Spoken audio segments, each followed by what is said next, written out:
Okay, so if you're a consultant, a coach, an infopreneur, a course seller, anyone involved in coaching and you're selling some sort of info product, whether it's coaching, school community, a course, it doesn't matter. And you are either not running emails or you're running emails, but you're probably not doing it right.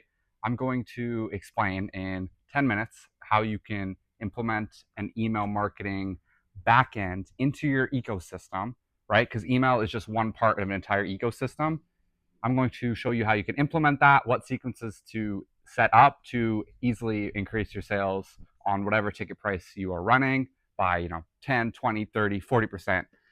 Instagram or email is genuinely the easiest sort of lever to pull that you can pull tomorrow to just increase your sales by like a factor of whatever I just said. I don't know why more people don't do it, and the people that are running emails, they usually do it wrong, or not necessarily wrong, but they miss out on a lot of the sort of back end automations and sequences and flows, or whatever you want to call it, fancy jargon you want to use. They miss out on that. They don't implement it properly. And the beauty of email as well is, again, the workflow, or the workload rather, that goes into writing an email, it scales infinitely, right? Like, you send one email to 1,000, 10,000, 50,000, 100,000, it doesn't matter. It takes the same amount of effort. So the sooner you get on email and the sooner you grow a list and the sooner that you start implementing email marketing into your coaching business, the better for your business. And like I said, it's going to just be a net positive and increase your revenue without a doubt. So if you don't have email already existing in your info business, you have to do a few things. First, you're going to go to some sort of domain register where you can buy a domain.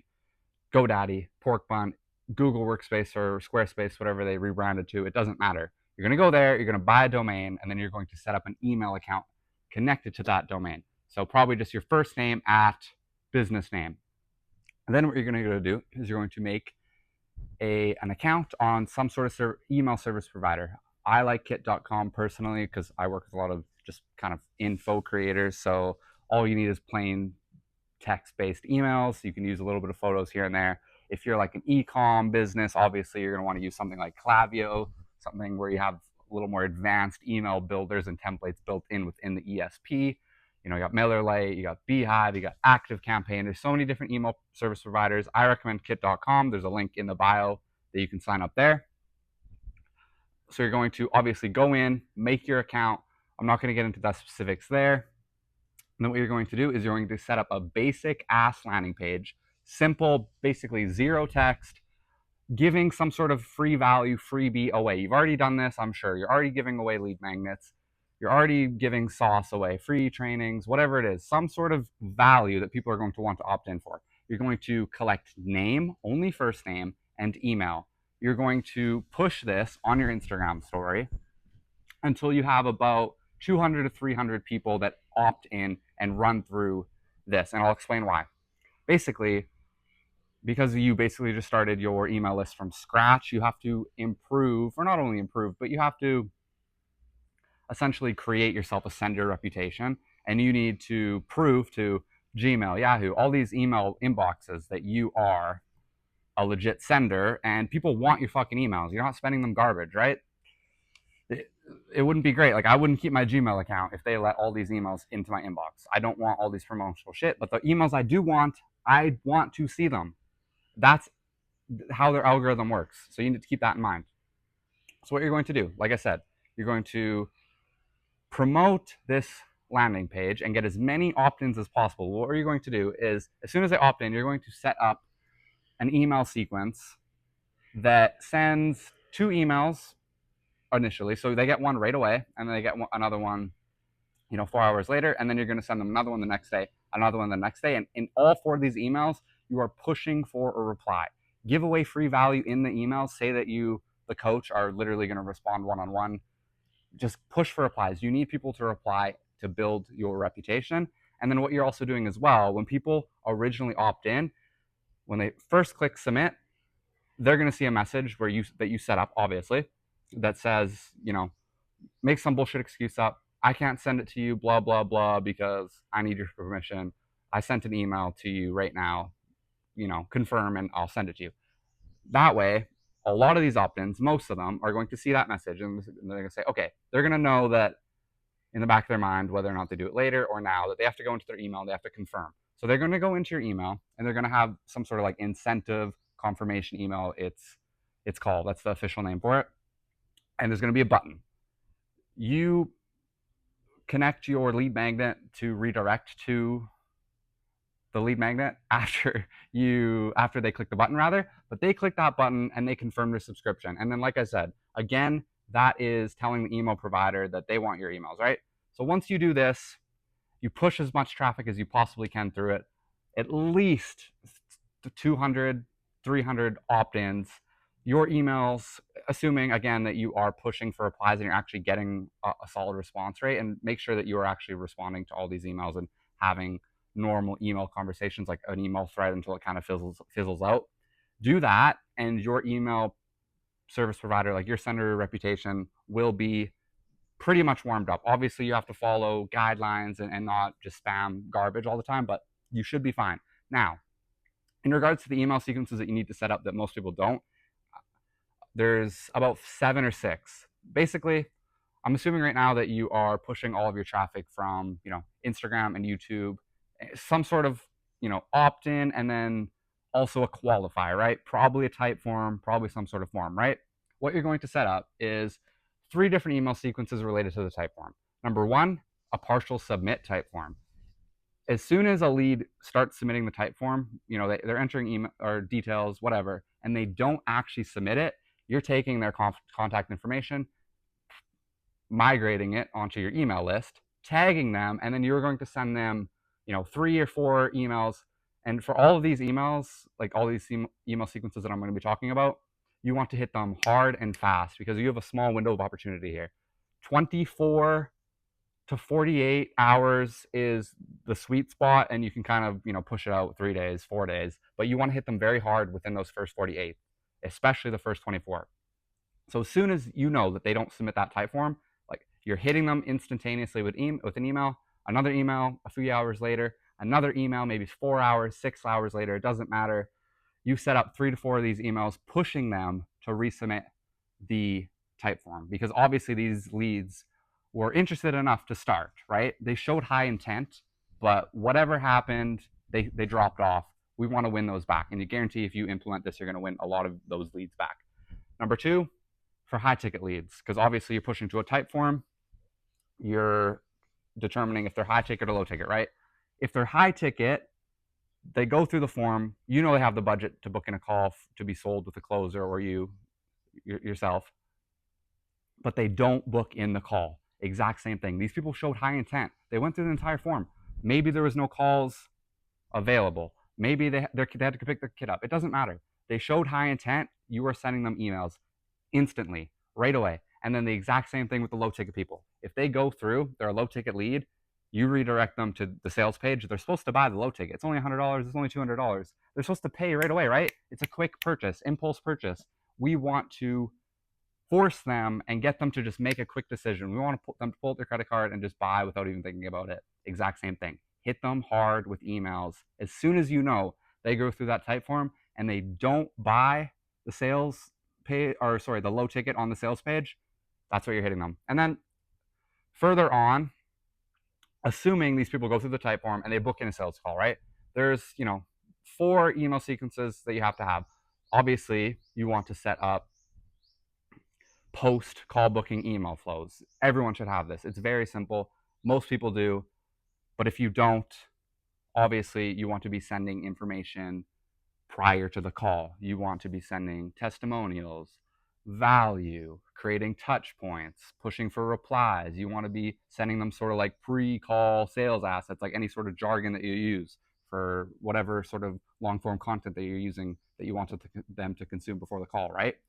Of course you have that. And then of course you're going to have emails that are obviously reiterating, the time, the date, reiterating where the call is going to be hosted, right? You're going to be resending the Google Meet link, the Zoom link. It doesn't matter. Obviously that's in place. But then there's 4 email sequences that most people don't have, and they're the following. Someone hops on the sales call. They don't PIF, they don't get financed, but they put a deposit down, a non-refundable deposit. This person is hot as fuck. They put a deposit down. They're pretty much down. They just need a little bit boost over the edge. They already booked in a, a follow-up call. So what you're doing is obviously going to be sending them emails from the time that they booked or hopped on the sales call, put the deposit, to the time that they hop on the next follow-up call. You're going to be sending them emails related to the deposit they put down, and you're going to push them over the edge. This is a very hot lead. Send them a fuck ton of student results, client case studies, just a ton of value, a ton of long form content to consume. You're going to hit them with an email sequence. Next group of people, they hop on the call and they book in a follow up, right? Ideally, you don't want this to happen. Like, hopefully your closer is, overcoming those objections early on. So a lot of your leads are either straight closes or no closes. Assuming they book in a follow-up, they probably have limiting beliefs, because usually a lot of these beliefs that a lead will throw at you are just complete bullshit, kind of like smoke screen, right? I got to talk to my wife. I got to talk to my girlfriend. I don't feel ready. It's just all bullshit excuses, right?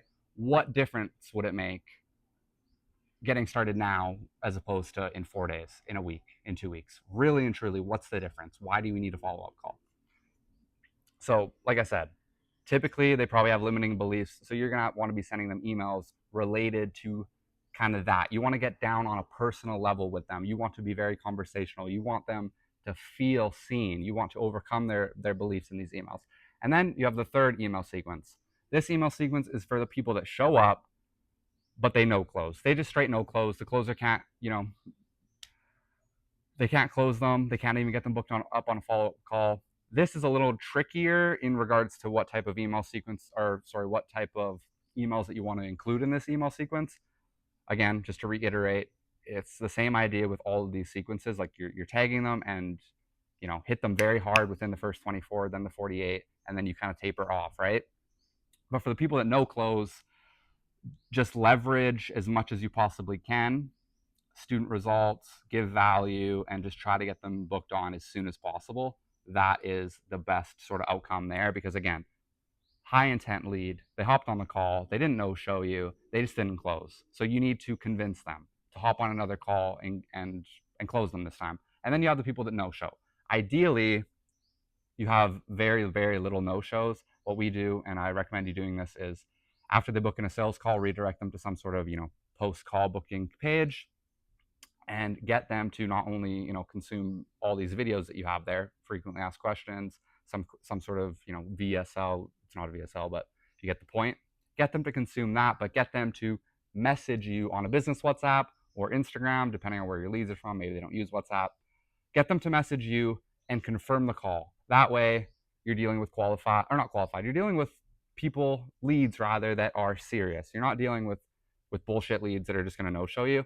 And then now you have an open line of communication to kind of pre-close these leads, send them any sort of long form content or resources that you want prior to the call. You have an opportunity to essentially pre-close them, right? Overcome objections. So that's what you're going to do there. But the people that no show, again, we don't want no shows. You're just going to hit them extremely fucking hard with emails, like very hard. I usually send like a seven email sequence to these within 72 hours. Very hard. The whole purpose is to get them rebooked. Okay, that is it. Obviously, now all these email sequences, the leads are going to go through them, and then you want to push them onto a regular newsletter email sequence, and then you obviously have various email sequences that you're going to have set up. For example, if you're running some sort of lead magnet, a free training, some sort of webinar, you're going to set up email sequences that are related to that, right? Someone opts in for your free training, they should instantly receive an email that links them the free training that they just signed up for, and then reiterates the value. And then the same thing, you want to send them an email a few hours later doing the exact same thing, but pushing for a reply, like, how was it? And then, right? That's very simple. This is already stuff that you should have, but these email sequences I rarely see in place. And then, of course, in regards to an email sort of newsletter, all these leads get pushed on that after.